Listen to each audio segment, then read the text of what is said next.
Olá, estudantes do 7º ano. Neste vídeo vamos falar sobre histórias em quadrinhos, um assunto que a maioria de vocês adoram.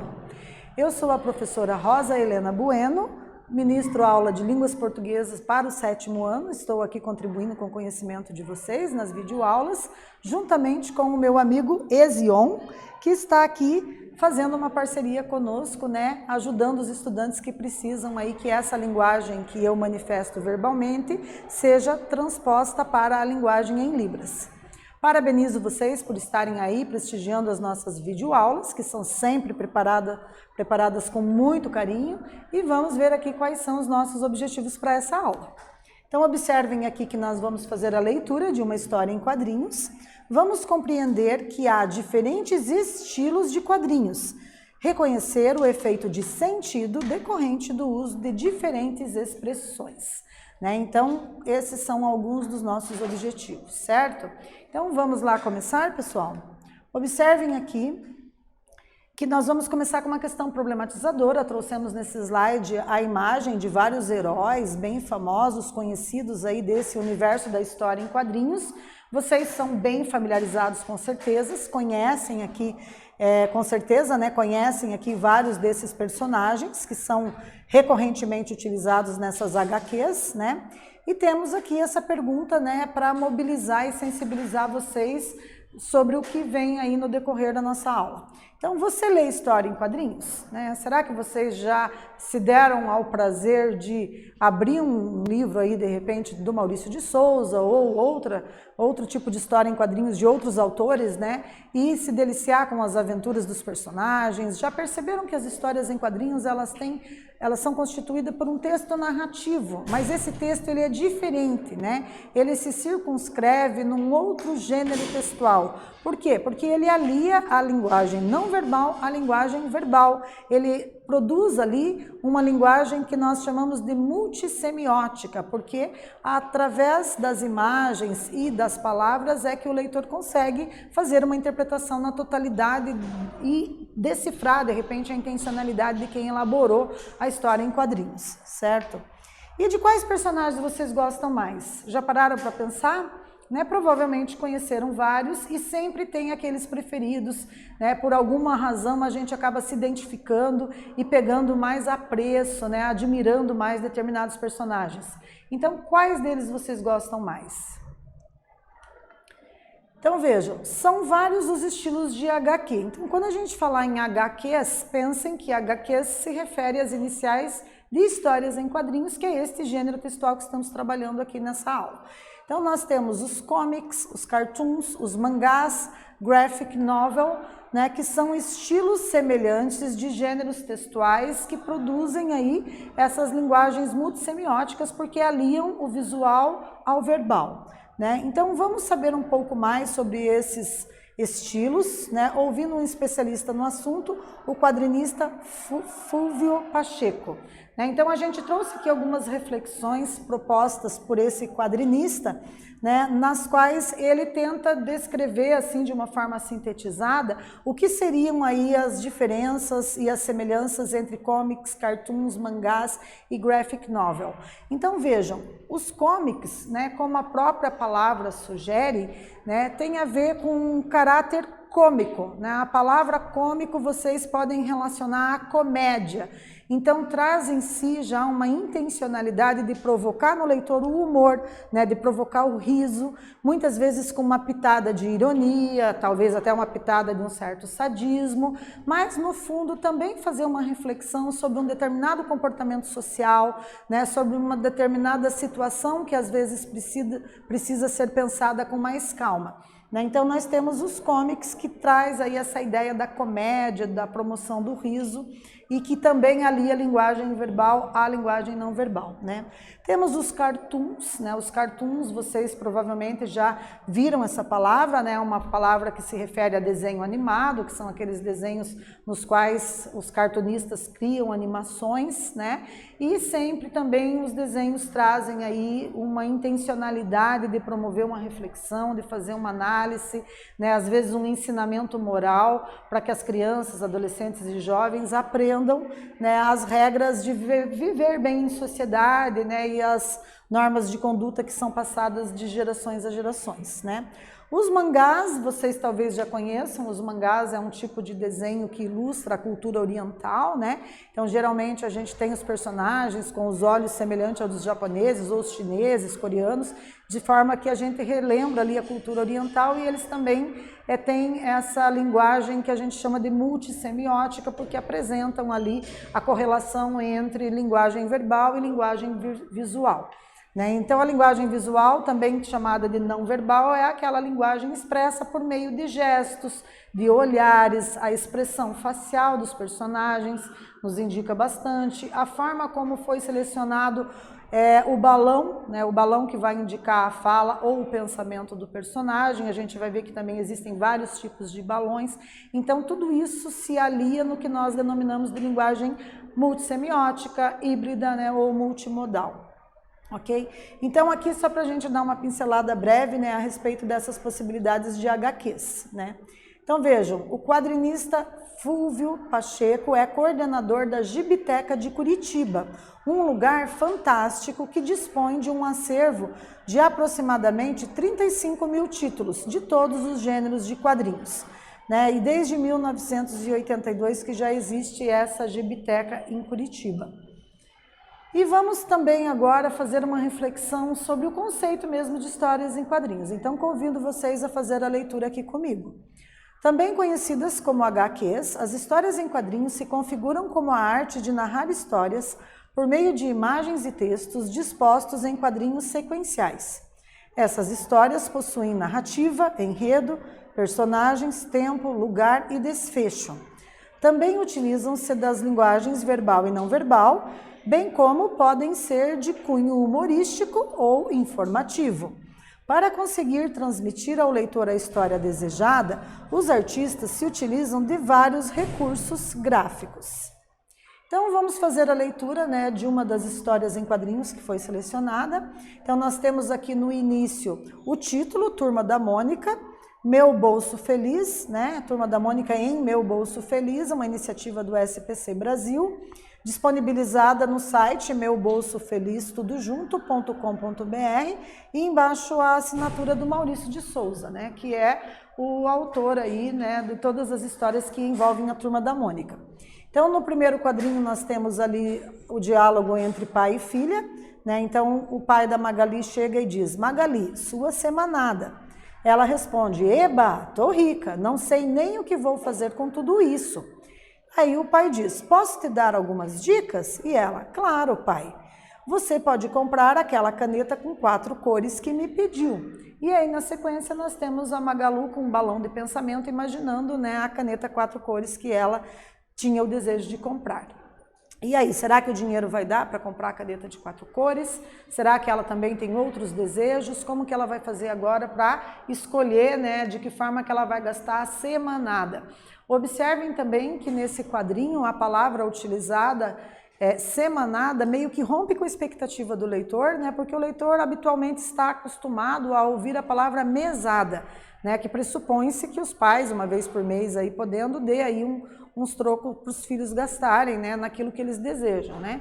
Mas, nesse caso, a gente já vê que o pai da Magali dividiu essa mesada em 4 parcelas aí, né? E ele dá uma vez por semana aí uns trocados para ela.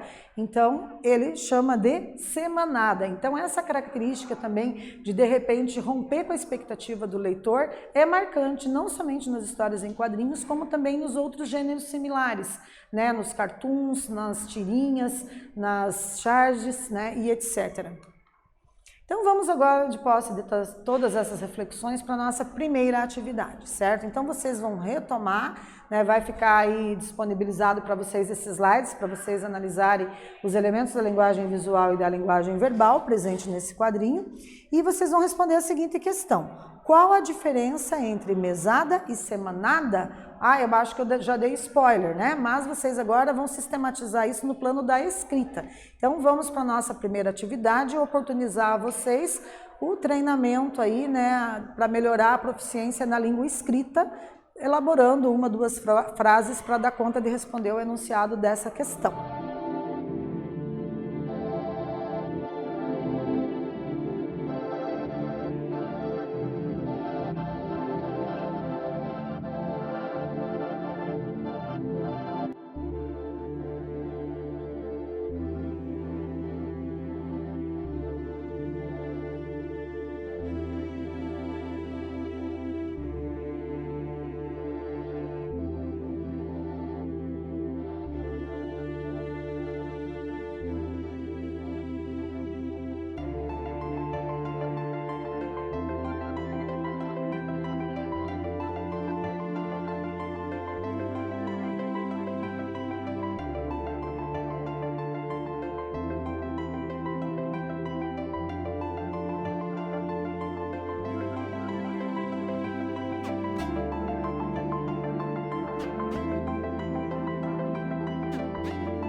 aí, pessoal, vamos ver então a nossa sugestão de resposta, que consiste em afirmar que mesada é o recebimento de dinheiro uma vez por mês e semanada uma vez por semana, conforme eu já tinha dado spoiler para vocês, certo? Então, continuação da leitura. Vejam, o pai continua dando dicas para Magali. É isso, né, Magali? Então, vejam, uma coleirinha nova com guiso para o mingau. Aí aparece no balão de pensamento ela imaginando, né, ali o gatinho com a coleirinha nova. Ou o novo sorvete de melancia que você queria experimentar. Aí mais um balão de pensamento e a Magali ali, né, imaginando o sorvete de melancia. Então, de repente, né, ela fala: gostei das ideias, pai. Vou ver se consigo comprar 2 coisas. Então, veja suas prioridades, assim aprende a administrar o seu dinheiro, o pai responde. É verdade, vou comprar somente a caneta e, no mês que vem, compro a coleira. Assim, não gasto toda a minha mesada de uma vez. Aí o pai dá uma risadinha lá, né, e fala que espertinha. Então, ele está aqui fazendo uma educação financeira com ela, né? E vamos para a nossa segunda atividade, né? Então, nós temos aqui as imagens para vocês analisarem juntamente com os elementos da linguagem verbal e vocês vão responder. Nas falas dos quadrinhos, podemos encontrar o uso das conjunções coordenativas, ou, então, assim. Que sentidos elas atribuem às orações que introduzem? E aí, vamos fazer um pouquinho de reflexão linguística sobre os aspectos gramaticais presentes aqui na nossa história em quadrinhos? Então, um momento de reflexão e para vocês aí elaborarem 2, 3 frases respondendo a essa questão.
Retornando então, pessoal, vamos ver como ficou nossa sugestão. Então vejam, ou indica o sentido de alternância, né? Ou isso ou aquilo, é uma alternativa. Então, e assim, indica um sentido de conclusão de ideias, certo? Então, se vocês responderam algo semelhante, muito que bem. Se não responderam, agora aprenderam com essa correção, né? Espero que tenham tentado, porque por meio do erro a gente também acerta e produz conhecimento, certo? Então, nessa aula, nós lemos uma história em quadrinhos, compreendemos que há diferentes estilos de quadrinhos, reconhecemos o efeito de sentido decorrente do uso de diferentes expressões, né? Quando a gente se fala em diferentes estilos de balões que são recorrentemente utilizados, tanto nas histórias em quadrinhos, né, também denominadas de HQs, quanto nas tirinhas, nas charges, vocês se lembrem de que, muitas vezes, a pessoa que está elaborando ali uma história em quadrinhos, ela nem sempre utiliza os mesmos balões de diálogos, né? Às vezes ela quer ilustrar uma explosão e aí ela elabora um balão em zigue-zague, né? Tentando imitar como seria mesmo, digamos assim, no plano da escrita, no plano da imagem do balão, essa explosão. Então, essa tentativa de correlacionar o barulho da explosão por meio da forma que ela escolhe o formato do balão, né? Se ela quer expressar o pensamento, vocês já sabem, ela desenha ali uma nuvenzinha, né? E algumas bolinhas se direcionando à cabeça da pessoa que está pensando, e aí o leitor consegue identificar que nós temos ali o balão de pensamento, né? Se é um balão somente de um diálogo corriqueiro, ela apresenta ali, né, uma setinha indicando para a boca, né, que seria o local onde a pessoa possivelmente vai verbalizar e expressar o pensamento e produzir a sua fala. Então, nesse vídeo nós fizemos uma retomada dos elementos composicionais das histórias em quadrinhos e eu espero que vocês tenham gostado e até breve.